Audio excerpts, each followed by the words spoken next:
abscisic acid. This is shown in red, indicating that it's not a growth promoter, it's a growth inhibitor. Its job is to try and prevent growth from happening.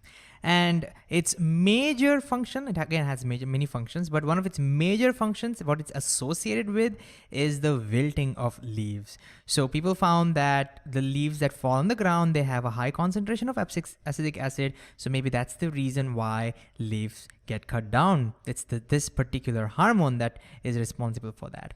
Now, it turns out that the recent studies show that this is not the real reason why the leaves fall down. It shows that abscisic acid is not really the cause for the cutting down of the leaves. Okay, so let me just give you a couple of major actual functions of abscisic acid. One of its functions is to make sure that in the drought condition, meaning when there is not much water present, its main job is to ensure the stomata of the leaves stay closed. Remember what stomata is? Stomata is a small opening in the leaf that causes water loss, transpiration, we call that, evaporation of water. Well, during drought condition, this is stomata, abscisic acid gets built up over here and it makes sure it stays shut so that it doesn't lose water. So that's one of the jobs of abscisic acid. Another job as a growth inhibitor now can be seen in seed germination. If there's a lot of abscisic acid found in the seeds, then it will not allow it to germinate. It will not allow it to grow. And you might be wondering, why is this important? This is important because we need to make sure when the seed germinates, it's in the right condition. So for example, when the seeds are in the desert, right? A lot of abscisic acid gets built up over there.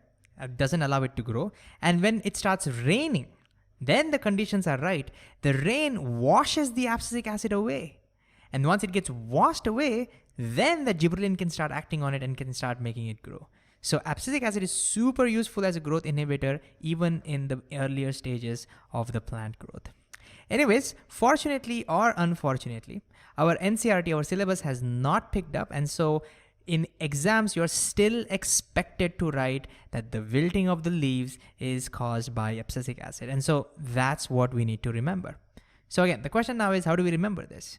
Well, one is you can look at the word abscess. Abscess actually means cutting down. That's where the name comes from, even though it's not really true. But if we don't remember that, then what I like to do is split this word as abscisic, okay? And now I imagine a person which has great abs, who has great abs, but he's feeling super sick, seasick on a boat and starts throwing up, but instead of puke, it starts throwing up leaves. And that's how I can remember abscisic causes cutting down of leaves. So again, visualize this and you will see you can remember this. In fact, I dare you to forget this now. This is impossible for you to forget. Abscisic, wilting of leaves. You cannot forget it now. This now brings us to the last hormone, which is called ethylene. It's put in yellow because it's hard to categorize that as a growth inhibitor or a growth promoter. So we'll not categorize this at all. So ethylene is a chemical that you learn a lot about in chemistry, and its major job is in fruit ripening. Ethylene is a gas that gets released and it causes the cell wall to get broken down, and that's what makes it softer. And it also releases the stored sugar, making the fruit sweet. So it's a fruit ripening hormone, okay? Now, this picture might make you feel very uncomfortable because you don't usually see just one banana being ripened. And that's because when a fruit ripens, it causes more ethylene to be formed. And ethylene is a gas. And that's why that gas gets released and it accelerates the ripening of other fruits, and then they start releasing more ethylene, and such a chain reaction happens. And that's how when you keep a fruit next to a ripe fruit, it ripens faster. So how do I remember this? Again, playing with the words. The word ethylene reminds me of eat Thailand.